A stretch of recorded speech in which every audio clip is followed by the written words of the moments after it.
Big Boss Malayalam season 7 live അപ്ഡേറ്റ്സിലേക്ക് പോകാം. ഇന്നിപ്പോ നമ്മുടെ ഷാനവാസ് ജിസേലിനെതിരെ ചെറിയ രീതിയിൽ ഒരു ഗെയിം തുടങ്ങിയിട്ടുണ്ട്.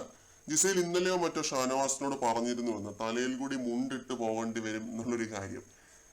ഇത് ഞാൻ ലൈവിൽ കണ്ടതാണ്, ഇതെന്താണ് സംഭവം എന്നുള്ളത്. ഷാനവാസ് വാഷ്റൂമിലായിരുന്നു. അപ്പൊ ജിസേൽ പുറത്ത് നിന്നിട്ട് ഡോറിനിട്ട് കൊട്ടുന്നുണ്ട്, പുറത്തേക്ക് വാ ഷാനവാസ്, അല്ലെങ്കിൽ തലയിൽ മുണ്ടിട്ട് പോണം, അങ്ങനെ എന്തോ ഒരു കാര്യം ജിസേൽ പറഞ്ഞിരുന്നു. ഫൺ രീതിയിലുള്ള ഒരു ടോക്കായിരുന്നു. മരത്തലേനെന്നും പിന്നെ അതേപോലെ തന്നെ വാഴപ്പിണ്ടി എന്നൊക്കെ വിളിക്കുന്നുണ്ട്. നെവിൻ പറഞ്ഞു കൊടുത്തിട്ടാണ് ജിസേൽ ഇതൊക്കെ പറയുന്നത്.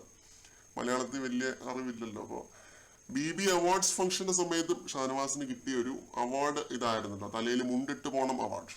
അത് ജിസേൽ തമാശയ്ക്ക് എടുത്തിട്ടതാണ്. പക്ഷെ ഷാനവാസ് അതിനെ വളരെ കാര്യമായിട്ട് എടുത്തു, ഫീലായി എന്നൊക്കെയാണ് പറയുന്നത്. ഇപ്പൊ കുറച്ചു മുമ്പ് ജിസേലിനോട് അതിനെപ്പറ്റി സംസാരിക്കുന്നുണ്ടായിരുന്നു. അവിടെ ഉള്ളവരിങ്ങനെ പറഞ്ഞത് കൊണ്ടോ അല്ലെങ്കിൽ ഇങ്ങനെ ഒരു അവാർഡ് കൊടുത്തത് കൊണ്ടോ ഇങ്ങനെ തന്നെ നടക്കണമെന്ന് ഒരു നിർബന്ധവും ഇല്ല. കാരണം ഇതാണ് ബിഗ് ബോസ്. പുറത്ത് പ്രേക്ഷകരുടെ സപ്പോർട്ട് മാത്രമാണ് ഇതിൻ്റെ അകത്തെ കാര്യം, അല്ലാതെ അകത്ത് ആര് സപ്പോർട്ട് ചെയ്യുന്നുള്ളതിൽ ഒരു കാര്യവുമില്ല.